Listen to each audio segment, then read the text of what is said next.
Hey guys, what's up? Welcome to another episode of the Goodcast Show. So my guest today is a returning guest. The last time he came on this podcast, he really lit some fires, instigated a lot of discussion on the Goodcast Show YouTube and TikTok channels. Got a lot of feedback on it. But today, before that, my guest today, you know him as a political commentator, social commentator. He's a professor.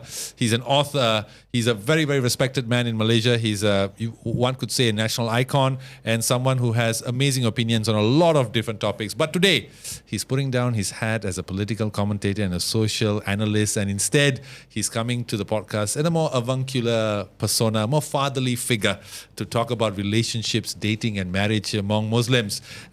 This, as always, this episode is sponsored by MUZZ, the Muslim marriage app from the UK, now across 190 countries with 13 million Muslims in users, as well as having inspired 500,000 marriages, and we suspect maybe 1 million births. We don't know. So in accordance with that, I welcome again the star guest of this podcast and of many podcasts out there, actually, Professor Tajuddin. How are you, sir? Thank you very much. I'm fine, and I'm very excited to be not talking about politics so much. Nothing about that in this podcast, Well, maybe a little bit later on. But can't deny your nature. I'm quite happy to hear about this marriage or what do you call it, dating app or something? No, they are purely marriage. They do not entertain dating. Okay, matchmaking kind of thing. Matchmaking, yes. Yeah. I think this is good. This is good, and I'm excited to be here. Thanks for inviting. No worries, Prof. Always a pleasure to have you. So, Prof, I want to get your viewpoints on a lot of things in this topic, marriage, dating, and relationships among Muslims. So we'll start with you, Prof. Okay. So tell us, how was the dating world like as a young Muslim? In other words, how was the young Professor Tajuddin coping with the world of dating? Well, it's not going to be too long a story because I'm not really that, what they would call someone who has so many girlfriends. Oh, okay. Okay, when I was, the first time I would, I'm opening up now. It's okay after, 45 years? 45 years, yeah. First time that I had inklings of what you would call love or something like that would be after the MCE, which is the SPM now, the Malaysian Certificate of Education. I was working in a factory, and of course there was this girl that I like in my kampung. Okay, and so I plucked enough courage to actually ask her out, and then we went out, watch a movie, and have all this thing, and I was very excited because she seemed to like me much. So I thought that it would blossom, but then suddenly the offer came from the government for a scholarship to go to the United States to someone who's never been anywhere. So I took the opportunity to say yes with my father's blessing. My mother wouldn't allow it, but so I went to the United States. So I thought that perhaps this relationship would go on.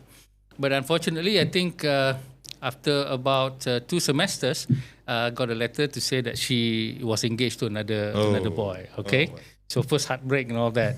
Now at that time, I thought, listening to many of my friends who were boys talking about this girlfriend, that girlfriend, I thought what orang Melayu kata pasang lebih dari satu kind of a thing, But I didn't think that girls do that, So I didn't think that she had another boy or something like. Okay, fine, that's done. And so after the 3rd semester, I developed feelings for actually one of the girls who actually was with me in the batch, meaning when we went to the United States, there were 3 boys and 8 girls. Wow. So one of them, actually, she also was interested in another boy. Okay, so, and then I heard that she was also kind of rejected by that boy. And I guess 2 rejections make 1 positive things, I guess. Yeah. So, okay. And so that basically began the story of the marriage, and that one came a bit later because there were complications of when I got home to the. Okay, I said this time we're going to make it happen. All right, no other boyfriends involved. Okay, please. Just me. Yeah, so just went in straight and said, okay, as a government scholar, you're allowed a ticket home after 2 years. So we are 6-year scholarship, so 2 years and then the next 2 years. So the first 2 years I came back home, I asked my permission from my father to get engaged, because that's how you do it in the Malay society. And he kept quiet, and I think he didn't want to say yes, basically because I didn't have any work. The traditional understanding is you must have ada kerja dulu lah, something like that, to support a wife and all that. But here we are studying and we have money. Not that much, but it is there. So I had to ask my uncle to come and persuade my father to allow me to get married, to get engaged, because my father was afraid about being sued by the government, because the contract clearly says you're not supposed to get married. Wow. Oh, yes. Even when Mahathir became Prime Minister, he came to Chicago and the Malaysian students met him. He stood there for 3 hours, I remember, fielding questions from the student. And one of the questions was about marriage. And he, of course, didn't say he disallowed. He said, I think you boleh tahan lah. Okay. So, but then there were many of the students were getting married left and right. And because, it's the time of the Islamic reform movement. So the Islamic reform movement, and then we get into such issues as a marriage contract between Malays and non-Malays of other, the Arab descent and things like that. So we heard these kind of stories. And also marriage occurs in the United States. It was a very simple thing. You have the Qadi, which is the religious, not authority, but the Muslim student the Muslim association, like the Islamic Society of North America. So they have people who are in charge of marriage and things like that. So you would do that. So I went home for as I said, the first 2 years, and then eventually my father allowed me to get married and to be engaged. And on the part of my mother-in-law, she has a different feeling than my father. She's worried about her little girl alone in thousands of miles away. Exactly. Okay, so she's just happy that she found someone who is actually interested to come and get engaged. So my father collected a lot of durians from our orchards and brought to the what we call the bertanya, or before the engagement there must be this bertanya situation where actually you're supposed to send representatives, not the parent themselves, but my father just went by himself with the durians. Okay. Okay. So the durians work, and I think this thing went okay. So that began our relationship, and we got married after another 2 years when we came back. Okay. Yeah. So that's how it began. And that's lasted for 42 years now. Yeah, that's lasted for 42 My years. goodness, and I'm sure another Actually, 42. 40 years is 38 plus 2. What's 38? My daughter's age, the eldest child is 38 years old, so we plus 2. Because she was born. First 2 years we went and got engaged. Next 2 years we went back home to get married. And then the final 2 years when we graduated, we brought home Fatima, who was actually born in the United States. Okay. Yeah. Now, Prof, thank you for sharing. That is very delightful to hear that story. And I always love hearing people rekindle their old, sort of reenact their past stories. Very nice. Now, coming from a man who comes from a different generation, do you believe in concepts, or even, concepts such as romance, soulmate? And what is the opinion of Islam on these concepts? I think when you talk about marriage, or you talk about the relationship between a man and a woman, if you were to ask me this 40 years ago, probably would be giving a different answer from some sort of book that I read. But here, after 40 years, I think if you can stay with a person who's completely different than you, I think you can take out any form of element of religion there, whether Islam, Christianity, or whatever. I think that becomes a very special relationship, what we could even call a spiritual relationship, because you're going to last so long with this person.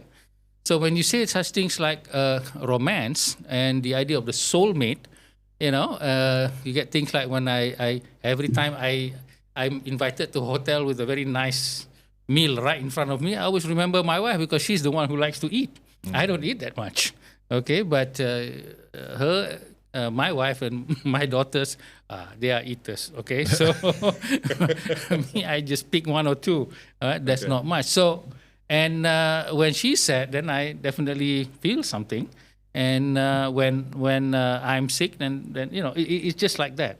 So when you say such things like romance and soulmate, very important concept. I think it transcends the idea of religion, and it becomes what I call a common spiritual aspect of all faith. I would understand that, One thing that is becoming less common now, as opposed to your generation, is in your case, for example, you are married to your wife for 42 years. Nowadays, that's hard to come by. You don't hear that stories. Why do you think this is so? Okay, well, that's very interesting. My son asked me that same question several years ago. Say, what's your secret, Dad? Well, I remember saying, well, it's just luck, I think. Okay, well, I meant that seriously, but now after reflection, I would give you this answer. I would say something like, number one would be not having too much money. Okay, that makes the marriage last long. Really? Yes, that's number one. We'll get there. Okay. I'm very confident of that. I'm an academic. Okay.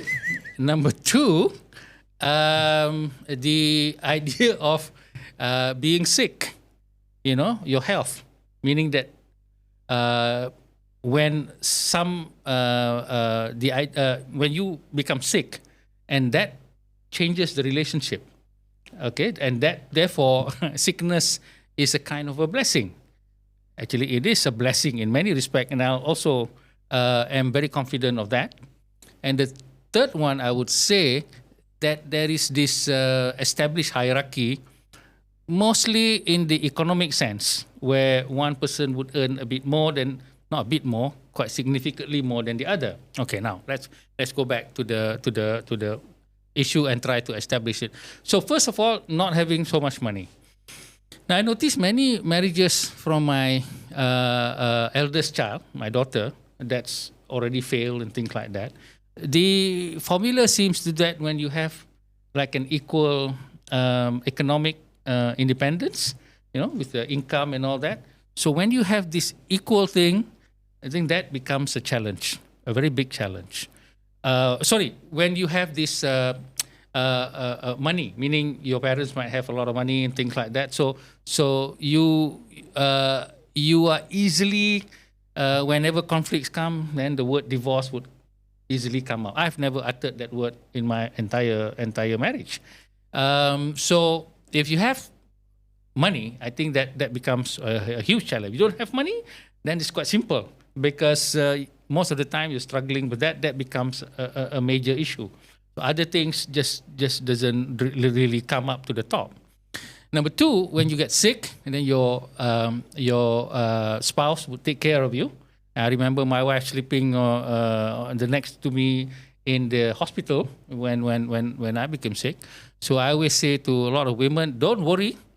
Your husband will love you and take care of you and appreciate you after they get a heart attack or they get some very long sickness. So don't pray for that, but that would definitely help. And I'm sharing a real life experience here. Okay. So I suffered from a certain mental health or panic disorder that required somebody to be with me. If not, my career would have been over at that time. I was 43, just getting my professorship, and then the thing hit and lasted for 6 years. So that was a very challenging time when I couldn't even, go. If you look at my CV, there's a gap of about 2 years where I didn't give any public speaking because of this panic disorder thing that came to me. So my wife was there because in panic disorder or anxiety disorder, you have to have someone. And eventually she had to she wanted to retire early. And that's where my career was able to stabilize. So that is something that helped. And finally, as I said, this idea of if you have people of the same income, then the road would be a bit more rocky. Because then, if you either spousal, then it's easy to say the word divorce and things like that because you have this separate independence aspect. Okay. So I think these three things I think makes this the marriage sort of, that's why I said luck, but in actual fact it's the blessing of not poverty but not having so much money, and also the blessing of sickness.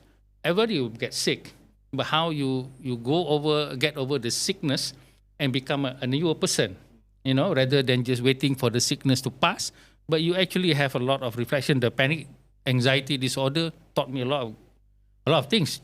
Virtually changed my perspective of life, of people. As I said, you begin to appreciate your wife more. Yeah. Okay, so that is a true experience. But Prof, when we talk about modern day divorces and your time when a lot of people, like I said, have long-lasting marriages, could it be because that people nowadays, even Muslims, do not sort of focus on the minor things, the small things? That's what you mentioned. From your answer, it seems like the key to it is just appreciating one another, being respectful, being kind. That's all it takes. Is that fair to say? Well, you don't really know those things until you suffer. Okay, suffer in having to make ends meet. Most couples sometimes, you get into trouble with some finances, then you have to get yourself out of it, and you get into sickness, and then you go through it. I think these are the life challenges that are teachers. Okay, you cannot have one without the other. I mean, you can't get a book and read and say appreciate each other. What does that mean? Okay. I say that the first 3 or 4 years of a marriage will always be rocky. Okay, when you are girlfriend, boyfriend, everything is easy. Flowers and all that, right? Yeah, marriage. But after the marriage, the first 3 or 4 years, then you get to know each other, and then the war, your constant battle. Both are very healthy, So there are healthy fights. Yeah. When you get a bit older, they're just not so healthy fights. Okay, so that. I think that's the pathway, and it's difficult. It's like a spiritual journey as well as marriage. It cannot be taught. Like the Lao Tzu says, the way cannot be taught. The true way. The true way can never be taught. Why? Because it has to be experienced. All right. So this thing that you said, understanding and appreciating, only comes after those challenges. It doesn't come with a lecture from somebody. It doesn't come from an advice from another person, but it comes from growth of course, you're reading, and then you're also contemplating, and with this life experience. So, sometimes you go through life experience, but then you're not searching for it, and you won't find it. And then all you do is you just suffer through those pains without actually learning. So learning helps, but you need to have the life experience also. Nice. Prof, what do you think? I mean, you are a father, you're a professor, so you deal a lot with the youth of today. What's the main differences between Muslims, especially Muslim men in this case, of your generation as compared to now, when it comes to marriage and relationships? What is the difference between Muslim men of your generation, okay, as compared to the ones now, the modern day Muslim man, when it comes to marriage and relationships? What do you think are the differences? Well, that's difficult to say because, you can only experience your own experience. I don't really know how to answer that because, as I said, when you say that it's my generation, and you mean about marriage or about choosing a spouse or something? Choosing a spouse. Choosing a spouse. Yeah. I don't think there's much difference in the Muslim society. But the Muslim society is a bit strict. Okay, in the sense of relationship between men and women, and tradition as well as religion. Whether you are very religious or not, it comes into play very, very significantly. So when I got married, I was 22 years old. Wow. Yeah, that's very young. But my Christian friend was married at 20 years old. Wow. It is very unique. Okay, so I said, wow, you beat me by 2 years. Okay, so that's why there is a tendency for Muslim men, if you look referring to men, to be getting married early, not before 30 or something like that. Getting married after 30. maybe now is the trend because of the pandemic, jobs, like my son who's 32 years old, still not married. So in the Malay society, well, that's not good in a sense. A girl or is not married at 32 is also not very worse, good. So I don't think there's much difference. Interesting you say that, because when I was talking to the CEO of MUZZ, he believes that one should marry young. Do you think that it's better to marry young or marry older, or perhaps marry when you're ready, regardless of Islamic principles or Malay culture? Now, speaking as a father who has 3 daughters, is different when you speak. You are a father of no daughters.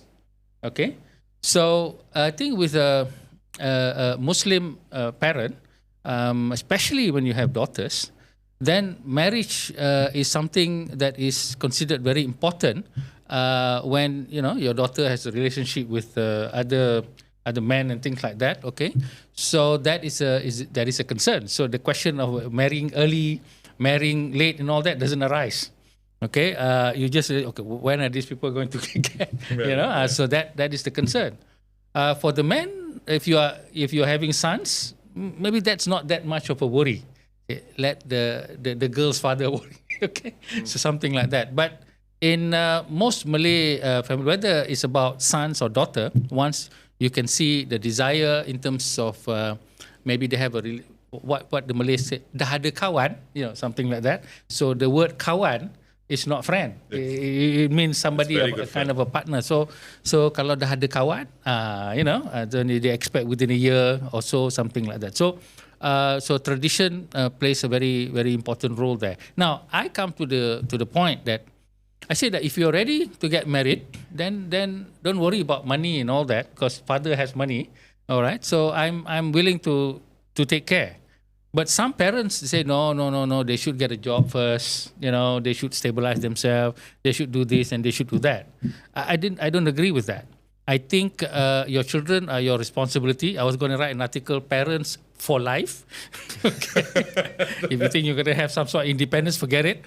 Okay. So, but that's part of the growing, and you have this American kind of a model where all the children goes to the college and then you get to go traveling around the world. Not happening. Okay. With the Muslim family. But the point here is that I think this kind of concern, and also the idea of having the children settled, okay, is very, very strong in the Muslim family. Now other families, because as I said, they are, I don't know, maybe the Chinese, what they say, always marry late. But my friend, the Chinese, he married at the age of 20, so he's really off the charts in a sense. I've never met anyone like that. So they have a different idea about how or how young you should be married. So the question of marrying early or marrying late, it's still in the Muslim world. It's still there in the sense of, once they find somebody, then we should be looking at, dates and stuff. Yeah.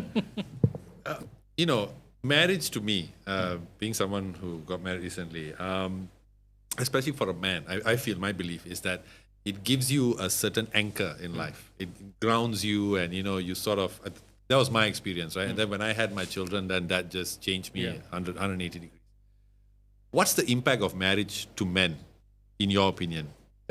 I mean, in your experience and people you have met, how can marriage change a man? Well, first of all, if you can survive with your wife for a long time, I think politics is very easy. Okay, I always not joke, but it's the truth. I said when I early in my marriage, I said my wife and I would argue 95% of the time. Okay, only 5% that we agree on. So after 40 years of marriage, I'm very happy to say that we agree 8% of the time. So we still disagree with 92% of the time. Hey, you've improved. You've improved. But the difference there is that you don't argue so much. Number one, you're not that well. in terms of high blood pressure and all that. So very peaceful, not so much of a. And then of course there's only two of you, all the children, out of the house. If you're going to argue, then you're going to be left alone. Okay, I don't really have many friends who. I don't really go to the mamak shop and watch football and things like that.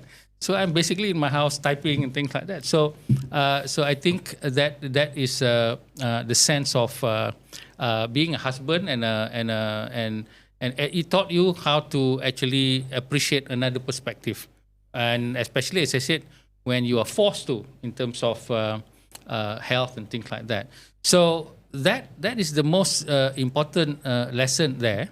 And then, of course, having children, children, in a sense, well, if you're looking at in terms of political thing, and you're looking at the idea of, well, what difference can you give to these children? Now, some people say, why are you so committed to the idea of politics to the point that it costs you your career, in terms of people labeling you this and that, liberal? Well, because the desire for something better, for your children is the most important thing that drives you. It's not about titles or somebody giving you a very good position in an office or something like that. I think it's a simple, basic, primitive desire for something better for your children. And I think that aspect put you in a perspective. Yeah. Okay. If not, you're looking at only your own life, and everything centers around you alone. Once you get married, there's this other person, and you get 5 children. There's 5 other person, and so your politics start there. Okay. So when you say things about the Prime Minister did not do this, the Prime Minister, why isn't he scolding this Akmal Saleh and all that sort of thing? If you are married, I wonder those who says that, whether they are married or not, because you're not going to be able to use those kinds of words even to your children. Yeah. Okay, so that's what do you do when your 30-year-old child leave the lights on and the air conditioning? Okay, what are you going to say? Okay, so especially if they have all your grandchildren, so you really need to be tactful, diplomatic, strategic. So that's why I said nation building is nothing compared to marriage. Now, I want to go into the next segment is about choosing your life partner. I know you touched about it briefly earlier, but let's talk from the perspective of men. I give an example. For me, when I was a younger man, what I looked for in a woman has changed dramatically to now. When I look back my life, at my experience, I think I would advise younger men to look at these qualities instead of physical and all that kind of stuff, which is important. Attraction starts from the physical. In your opinion, what should men look out for in a life partner? What are the traits? Well, we'll say that I fell in love with my wife because she actually looks like one of the actresses in the Pendeka Bujang Lapuk by the name of Rose Yatima. Okay. I don't know whether you watch Pendeka Bujang Lapuk, but you can Google it. And she actually looks like that. So I think physical attraction in that sense is actually the main thing that spark it.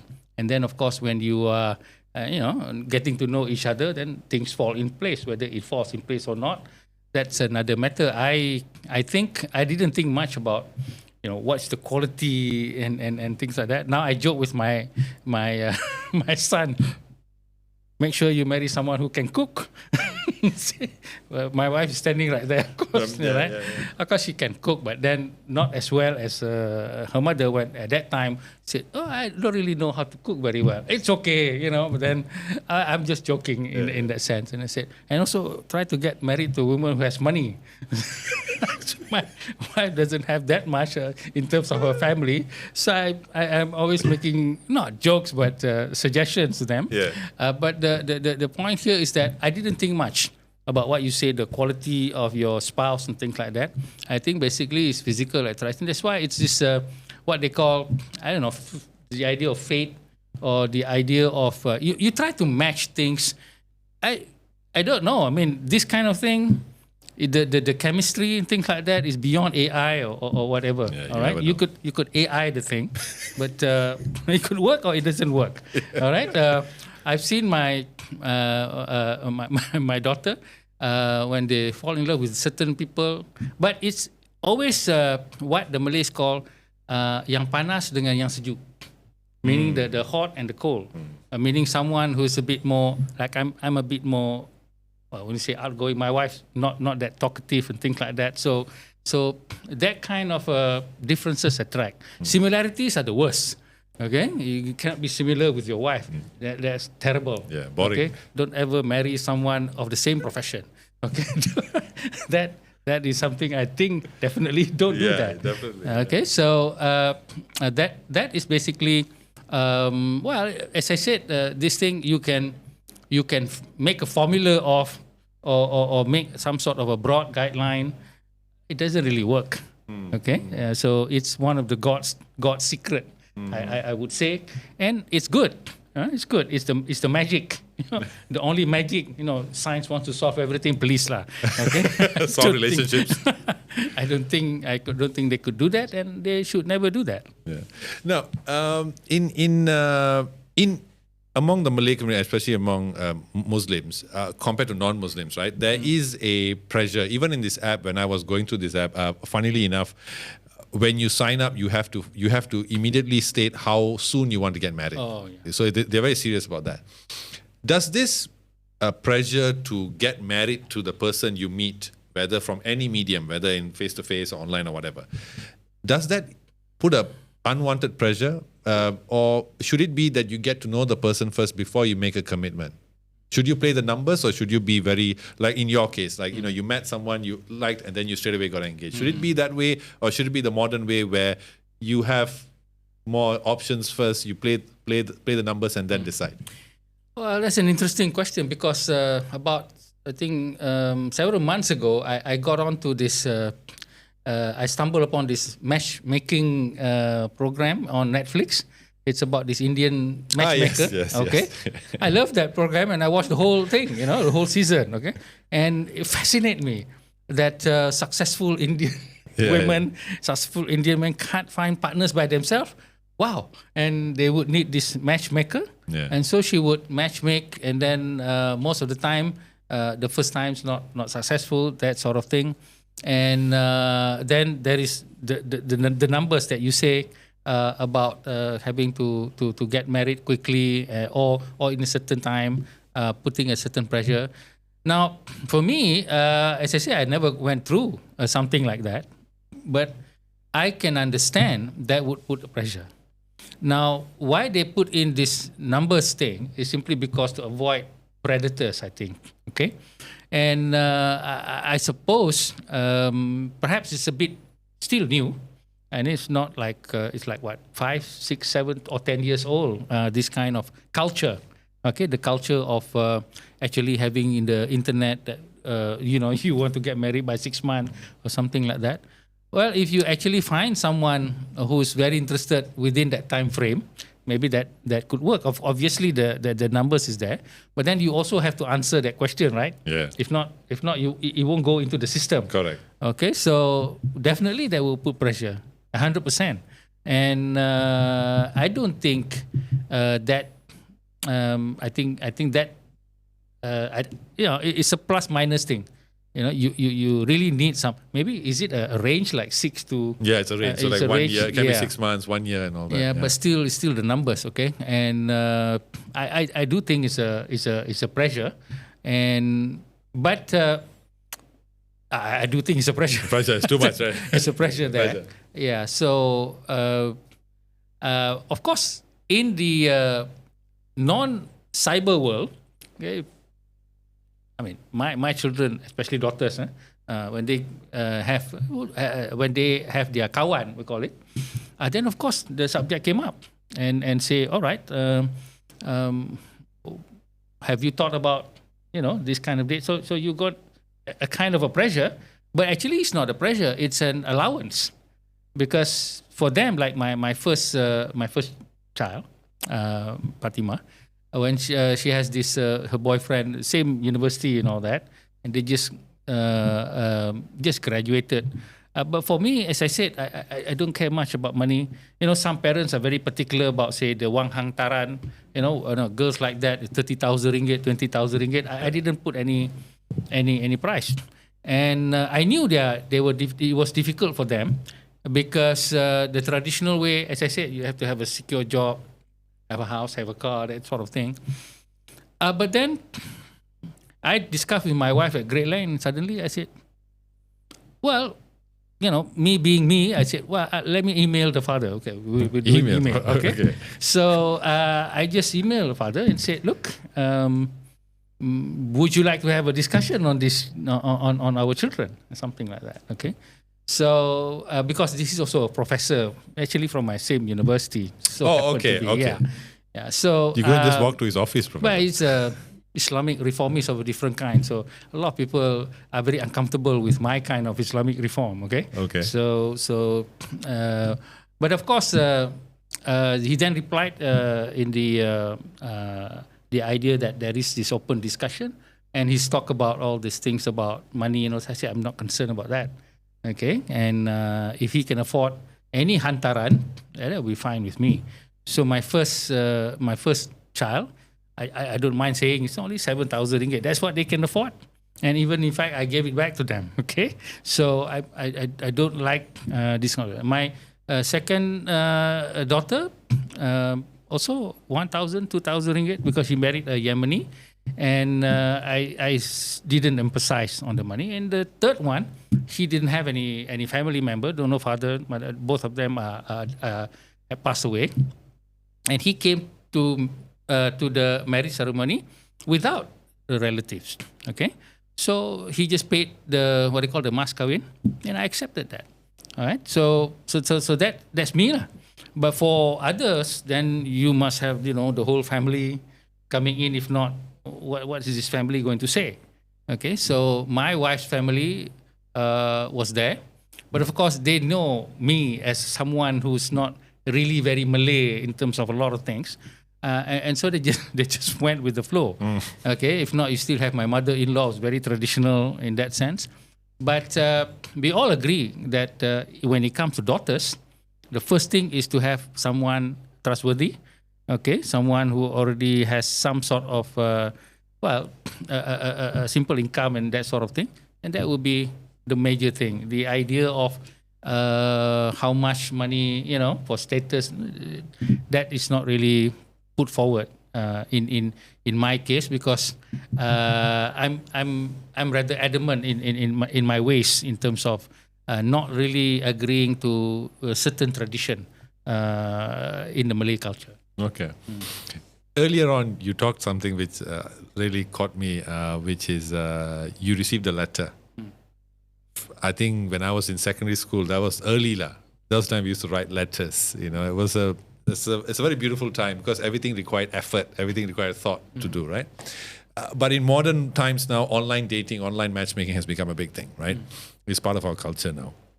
Do you think that the emergence of this culture has made it easier to find one spouse, or has it cheapened the whole process?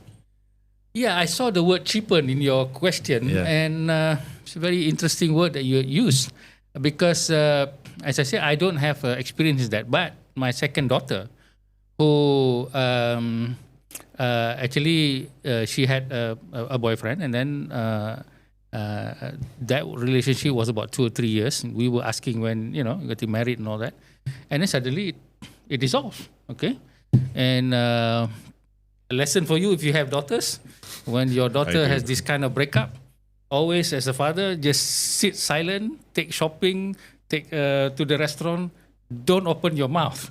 Okay, I tried all my academic analysis. It got worse, right? So don't. So when it comes to women, just use the credit card, right? Don't say anything. Got it. Okay, silence is more than golden.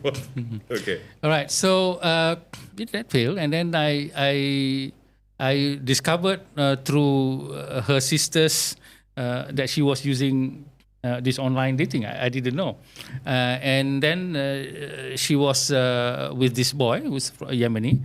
And after about 1.5 years, then I said, well, you bring him to the house.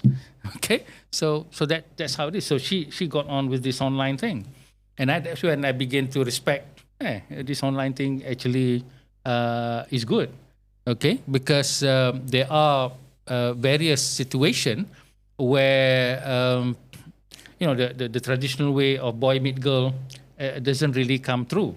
Because you are with your work colleagues or something like that, and then outlook of life is different. Playing around is also something that like that.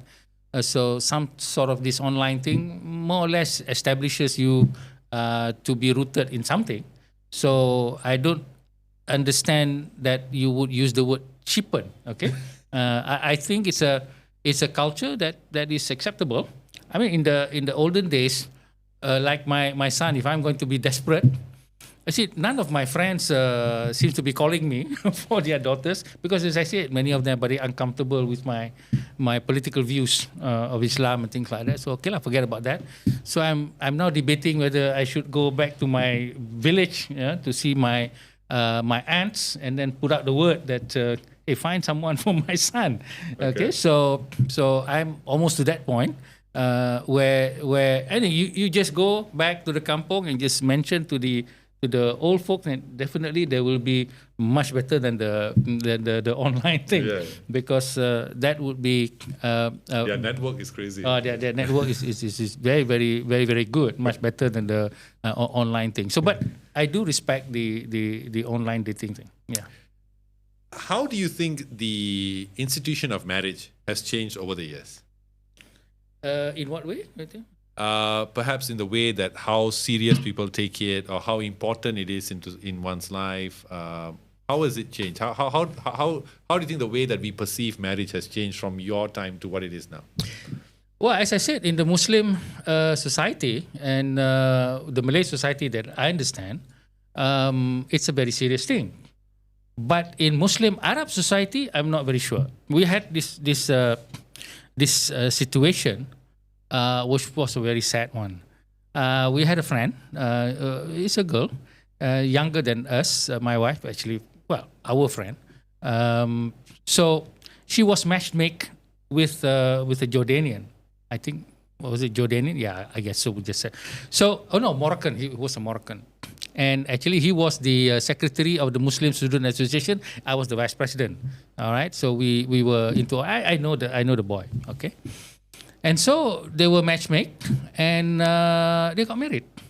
Okay, and then the girl finished her scholarship, then went home, and expecting that later on her husband would come back.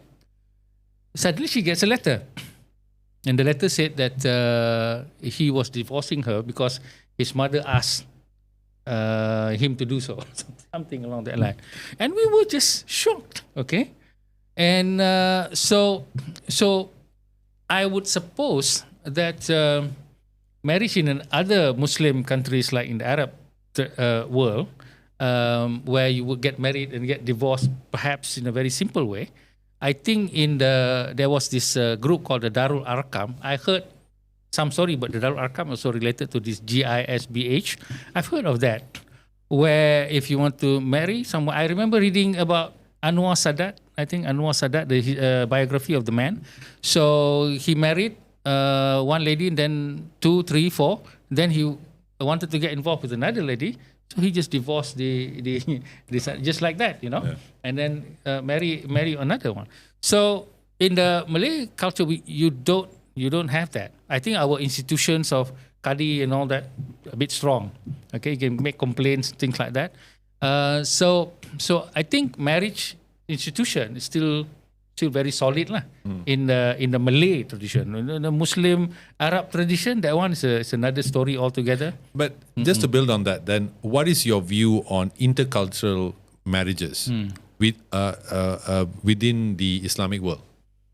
Intercultural marriages. Like in your case, you mentioned how your daughter met someone from Yemen, right? Okay. What is your opinion on that? Is that something that you are for, or is it just if I'm Muslim and you're Muslim, what's the point? Yeah, I think this is because you believe in a global world. Yeah. Okay, and the Yemeni, the boy that married my daughter, he's been here in Malaysia for like 10 years already, and he knows much of our culture, and he doesn't have parents anymore. Okay, and he has sisters, one in America, one in I think Switzerland, another one in Egypt. So I think that is quite safe in that sense, because as I said, the trauma of that divorce letter, that is just a letter, just like that. Yeah. Okay, and I'm not sure there was a phone call or not, but that was really shocking, lah, as I said. But with this intercultural or international marriages, I don't find. There is also, I have a friend who's a Jordanian. He married a Christian American woman, and they used to live in the postgraduate hall with my wife and I, and they had a child named Yazid, and he's 2 months older than my first child, which is Fatima. And when my wife had Fatima, Fatima couldn't suck the milk properly because the nipple was not formed very well. So we decided to exchange babies lah, okay, because they just live across the hall. And so Yazid was made to be nursed by my wife for 2 months, and then my daughter was given to Colleen. That was her name, and then they became what is known in Islamic tradition as milk children, meaning that Yazid is now, in a sense, my wife's son. Oh, okay. Yeah. So there is a concept like this in Islam. yeah, it is. It's called anak susuan. Anak susuan is a very, very important concept, because the blood has already been mixed. Okay, so technically, biologically, in a sense, Yazid and Fatima are brother and sister, but the inheritance rule does not apply. Okay, good. So that's different. Okay, but they are blood. Okay. All right, so so Yazid now is a doctorate in physics and science, and he came back home once, and he cannot marry any of my daughter. Okay. Wow. Okay. So because of that relationship, right? So that is anak susuan, and you're talking about international marriage, but the Jordanian didn't go back to his country. He went back once, and they just became Americans and just lived there. So I don't see any problem with international or interracial. Now the problem comes when the idea that when a woman wants to marry a man, then the man has to be a Muslim. Okay, but if a man, like a Muslim man, wants to marry a woman, in the Quran it says you can marry the Christian or a Jew. Okay, people of the book. So when my Jordanian friend married Colleen, she was a Christian. Okay, she then converted to Christianity, to Islam only about maybe a year or so later. So that is also very interesting. And I didn't know that. That's the rule. Okay. As far as I understand, that let's say a Muslim man, you can't marry people of the book. This is clear in the Quran. Of course, in Malaysia they have other rules. That's rules of culture and man and made by man. But in the Quran, it's very clear that you can marry people of the book. But I didn't say marrying Hindus or other, but I don't know that one. I'm not able to speak because I never found out anything about that. But I'm just quoting that in the Quran you can marry, and there is no statement that says that they have to convert to becoming a Muslim, so they can continue on becoming a Christian. But of course, as I said, in different cultures they may have different rules. Yeah, definitely. Okay, but that is showing that they Islam, Judaism, Christianity, they're one family. Yeah, Abrahamic faiths. Yeah, the Abrahamic faith. So that, as far as I understand, whether because the Quran only encounters, they don't encounter Hindus or Buddhists, things like that. Yeah. So I wouldn't be able to know that. But the power of the ijtihad or the interpretation of Muslims are very, very, the knowledge body is great. I'm sure if I dig some more, there might be some ruling that would say something similar. But at the moment, we cannot just move away from the idea that you can marry someone of a different faith, because simply it's about the same faith, it's the same line of a prophethood and all that. Yeah. Now, let's just go back to marriage for a while, Prof. Do you think, what's more important? Is it compatibility or love that makes a marriage successful? Okay. Compatibility. That came from some computer program or what? I mean, no, I mean, people use this kind of management words, all right? Human resource, compatibility. No such thing in in real life. Okay, we're always looking at that. I think, as I said, this is the magic or the chemistry that is. There is a mystery and should remain a mystery. Okay. Why someone is attracted to another person? Because in the days of the Prophet Muhammad, it's different. Okay, the Prophet Muhammad, well, according to tradition, Khadijah, his first wife, she was the one who made the overture to actually get married to him. He didn't have any property. He's basically, he doesn't have parents and all that. So that is one. The other thing is that marrying so that you can seal relationship with another tribe, like a royal marriage where you marry into another royalty, that sort of thing, happens in the tribal thing. There was also an occasion where one of the husbands of the very early immigrant Muslim who's suffering quite a lot, and then when husband died, so the Prophet, even though that person is on the way to Abyssinia, to run away from the prosecutors or the people of the Quraysh who were chasing them.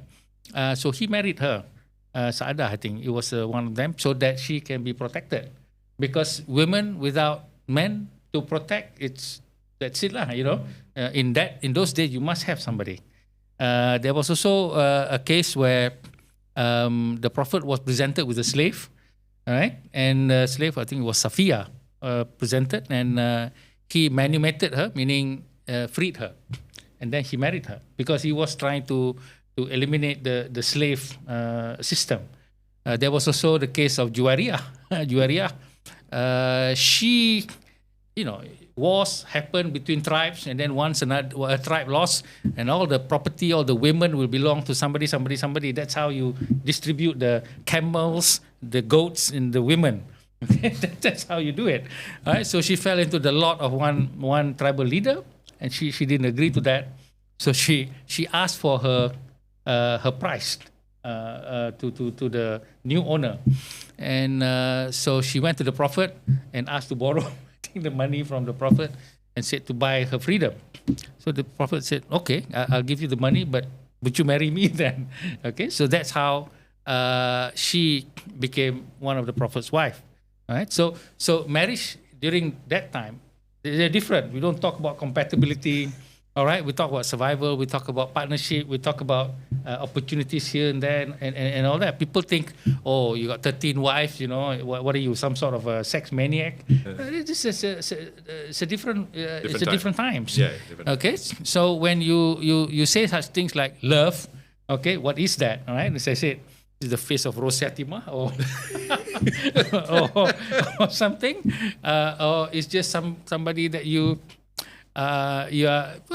say that you are comfortable with or easy with. What does this compatible means? 40 years later, then you'll find out whether you're compatible or not. All right? So don't fool yourself with all this isi borang things.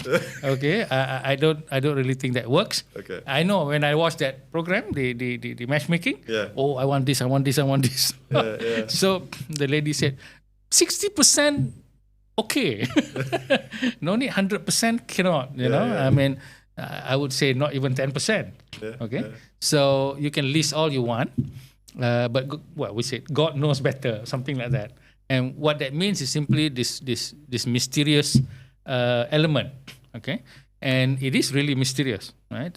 In that sense, unless of course it's again arranged marriage. Arranged marriage, well, most of the time that one is difficult to say about compatibility and love and things like that. But seems to work with our parents. My father was arranged marriage. My my wife's parents were also arranged marriage. I mean, that's common during that time. Yeah. So I don't believe in compatibility formulas. I shouldn't have used that word. Okay. I don't really believe in that. Now, Prof, just to get a sort of summarize. I mean, you can put in, say you like this kind of hobby and things like that. But what kind of what kind of woman would you? What? I think it's complete nonsense. Okay. You know, when you put things like I want a man like this, well, you're not gonna get it. Okay, I'm gonna just tell you right now. Okay. Okay. Right? So I told my wife, see, I watched this program, all these women asking this. If I were not married, I wouldn't even marry any one of them. Okay, because so demanding. You know, you want this, want this, want this. One thing that you don't want is a very demanding woman. If you're a man, don't ever say against your husband unless you really are ready for some very serious things. Okay. Now, I think your answer there is a perfect way to sort of summarize this whole thing. So, is it finding Mr. or Miss right, or is it finding Mr. or Miss and making it right? So it's again, as I said, there are two different scenarios here, right? In one, I think matchmaking between families, or whether you have a professional matchmaker, you would know actually within the next few. The first time you meet, also you probably would know, okay, and then after you meet the second time or the third time. But I think the secret not to meet too much, lah. If you know so well this person, then only is good. It's just complete. You'll never get married, I think, if you do that. So the mystery of revealing who you are and all that, as I said, comes together with life experiences. There is no formula because you don't know what experience you're going to be going through, hardship or non-hardship, health or not health, children, this problem or that problem. All of these are huge factors that will affect the relationship between a man and a woman. So I think both are the same. As I said, when you find your somebody that it looks like your Rosyatimah or something like that, and then the thing clicks, and or you are in this matchmaking or someone introducing somebody. And I think that can work. Both sides can work and develop later. Some people say, well, we love each other and then we get married and then things like that. Well, for me it was very short. See, I already know, so well, then I wanted to get engaged as soon as possible in that regard. So I think that's both of them can develop into good relationship. I don't think that's a problem. Okay. Because I said there's a whole load of not to say tests, but experiences to build yourself. That's waiting for you. Yeah, that's waiting for you. That's the magic there. So, Prof, I think I would like to get your advice people watching this, definitely we are talking about marriage and there are many people who are looking for marriage and their partners. What's your advice to them, Prof? Well, to those who are looking for their life partner, what's your advice to them? Looking for their life partner. Oh, that's very interesting. What do you mean? Advice to something that is, as I said, magical or mysterious. What advice can you give? All right. For me, it's only about who you at the moment. Okay. If you rate yourself ready in terms of you would say yourself economically viable and things like that. Usually it's on the man side, okay. But on the female or the women's side, I don't know what is their priority and things like that. But I don't really think that there is any advice, except that perhaps you might speak to your parents, but then they may have a different expression. But of course, you have all your friends to compare and contrast and things like that. As I said, none of those things work.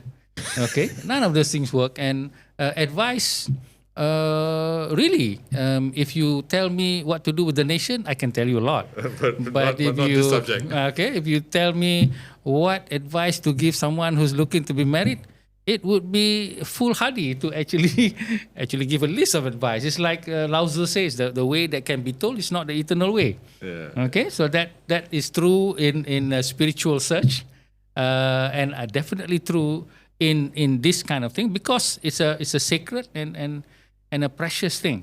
Not just because culture created marriage, in some cultures there's a different kind of quote unquote marriage, where the women being married into the tribe, so you can have sexual relation with any of the family members or something like that. Those are different. Okay, we're not making judgment or anything like that. But here, if you're looking at this traditional way of understanding a man and a woman, one-on-one kind of a thing, not like marrying for votes or something like that. Okay, so it's actually part of a puzzle of a very important, I guess, spiritual process, as well as your own learning as a person.